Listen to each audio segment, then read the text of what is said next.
Thank you for joining Wars of the Rosies as we continue with Part 6, The Secret Doctrine of Freemasonry Its Hidden Meaning by George H. Steinmetz. Chapter 5, The Secret Doctrine. Freemasonry is a beautiful system of morals veiled in allegory and illustrated by symbols. Its tenets are brotherly love, relief, and truth. Its cardinal virtues are temperance, fortitude, prudence, and justice. Its religion, if religion it may be called, is an unfeigned belief in the one living and true God. Masonic Manual of Missouri. In addition to the definition of Freemasonry on the opposite page, we repeat Pike's definition. Freemasonry is the subjection of the human that is in man by the divine, the conquest of the appetites and the passions by the moral sense and the reason, a continual effort, struggle and warfare of the spiritual against the material and sensual. That victory, when it has been achieved and secured, and the conqueror may rest upon his shield, and wear his well-earned laurels, is the true Holy Empire. These two definitions of Freemasonry are apparently similar, yet there is a difference. The latter informs us what Freemasonry is, and to a limited extent advises us how to become a Master Mason through the conquest of appetites and the passions by the moral sense and the reason. However, it contains thoughts different from those in the former definition and is more definite as to the morals. The definition from the Blue Lodge Manual very distinctly states that this system of morals is veiled in allegory and illustrated by symbols. This statement will bear further investigation. If it is correct, it may be assumed there is something underlying the explanations given in the various lectures of the degree. Something which is veiled in allegory and illustrated by symbols. This can be considered as an instruction where to look for further meaning. It is obvious that the veil must be parted and the hidden meaning of the allegory discovered. It is equally obvious that the usual accepted meaning of these symbols is not enough for our purpose, for then their meaning would be immediately apparent, and such is not the case.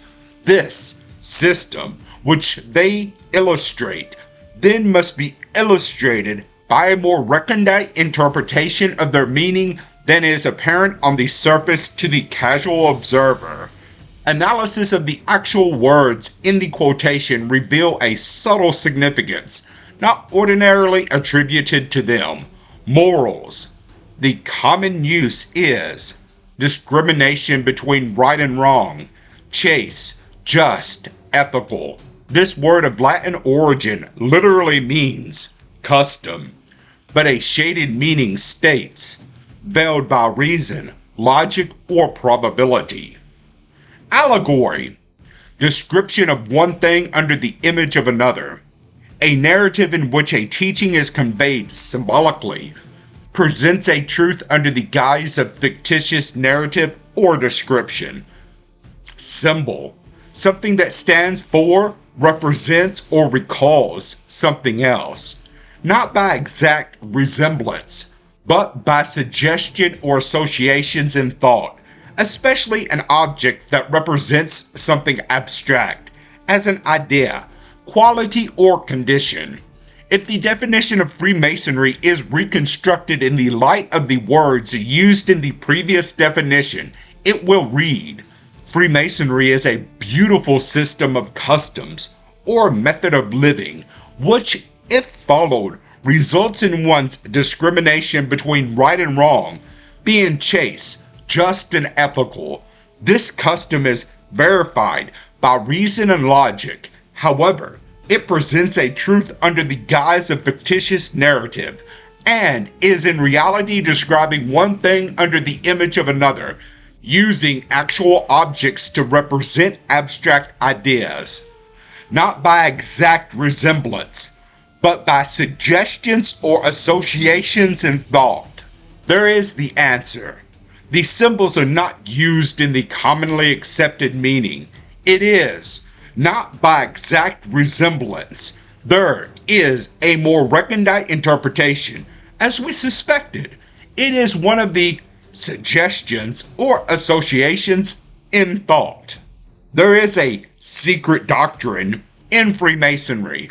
That secret doctrine is concealed rather than revealed by the very lectures which, we are told, offer a rational explanation of the ceremonies of initiation.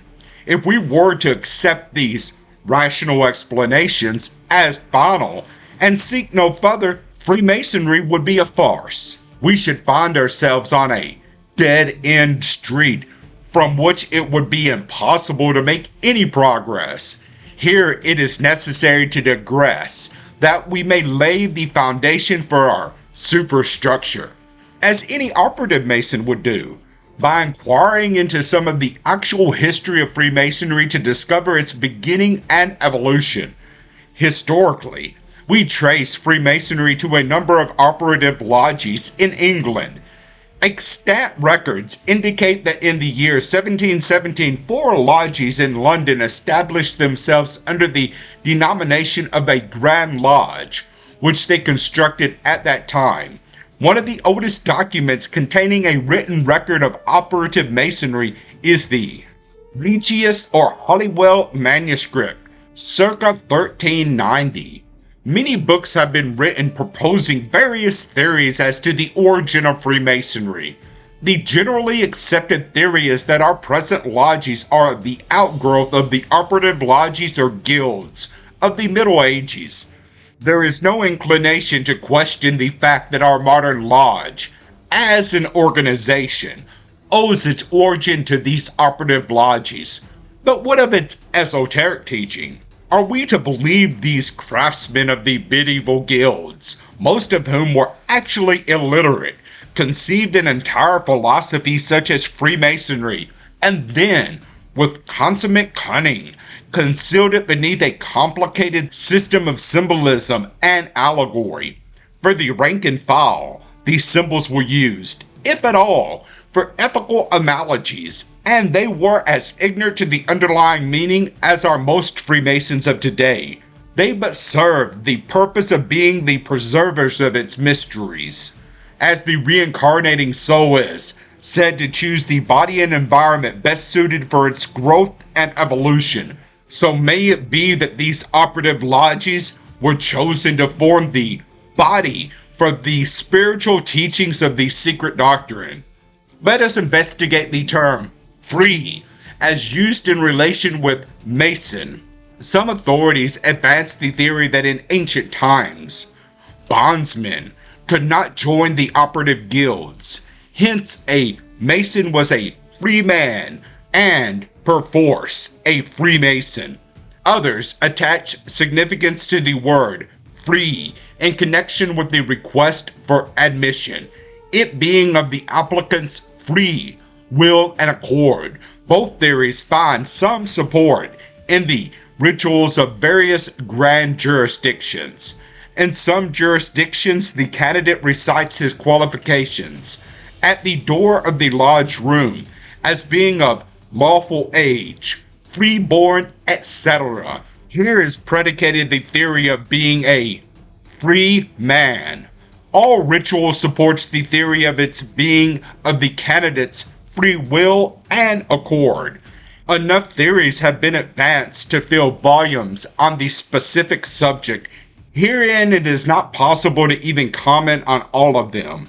One of the most interesting is cited for the benefit of the reader, as it also contains the thought of the antiquity of Masonry. Robert Hewitt Brown writes, "Long before the building of the Temple of King Solomon, Masons were known as Sons of Light. Masonry was practiced by the ancients under the name of Lux, or light, or its equivalent. In various languages of antiquity, we are informed by several distinguished writers that it, the word Masonry, is a corruption of the Greek word mensauranio, which signifies I am in the midst of heaven, alluding to the sun, which, being in the midst of heaven, is the great source of light. Others derive it directly from the ancient Egyptian Phri, the sun, and Mas, a child. Phri Masin, the children of the sun or sons of light. Regardless of the origin of the modern lodge or the name Freemasons, we can, after freeing the symbolism of modern adaptations, discern in Freemasonry the outline of the teachings of the ancient mysteries of Egypt, one supreme being, immortality of the soul, the threefold composition of man, that is, body, soul, and spirit, or more correctly expressed as physical, cyclical, and spiritual, three planes of being dealt with in three grades or levels of instruction. Pythagoras said, God formed two things in his own image. First, the universe itself, and second, man. The Bible informs, and God said, let us make man in our image and after our own likeness. The ancients postulated the complete man as the triune man, composed of body, soul, and spirit. He was symbolized by the right-angle triangle. The horizontal represents the physical or material. The perpendicular represents the cyclical or mental, and the hypotenuse the spiritual. The complete man symbolized by the right-angle triangle should not be confused with the perfect or spiritual man, whose emblem is the equilateral triangle. The purpose of the mysteries was to teach the candidate the secret of making of himself the perfect man. Symbolically, it is the secret of progressing the right-angle triangle to an equilateral triangle, as no whole can be complete and perfect except its parts be complete and perfect. Their instructions were divided into three parts or grades. The first dealt with the physical, the second with the cyclical, and the third with the spiritual. The body is the vehicle of the mind and the spirit, and to make it fit habitation for them, the mysteries began their instruction with the purely physical aspect of man and his material relation to the universe. This teaching was that a strong and obedient body was requisite for the development of a strong mind, and mind being the instrument of spirit, a strong and well-developed mind was essential to spiritual development. Theirs was a rigorous and dangerous initiation, and a strong body was indispensable to the candidate if he were to survive the physical ordeals entailed by the actual initiation, as well as the arduous studies necessary for his mental development. This occurred before he was even introduced to the spiritual. Also, it was necessary to understand the operation of material laws, for they subscribed to the ancient theory that the material laws are but the extension into the manifest universe of the spiritual laws. As above, so below. The candidate was obligated to spend years, if necessary, in each of the grades proceeding, before he was permitted to proceed in spiritual instruction. Under such a system, it is obvious that it was highly essential to make the necessary proficiency in the preceding degrees or grades before he could be admitted to the next higher. If Freemasonry is the actual descendant, or if one prefers the term reincarnation of the mysteries, back of its veil of allegory, then must be concealed a deeper truth than expounded in the various lectures of the degrees. Therefore, we should be able to discover a similarity in its degrees with these ancient grades. The first grade should conceal itself with the physical or material. The second should deal with the cyclical or mental. The third degree, wholly with the spiritual.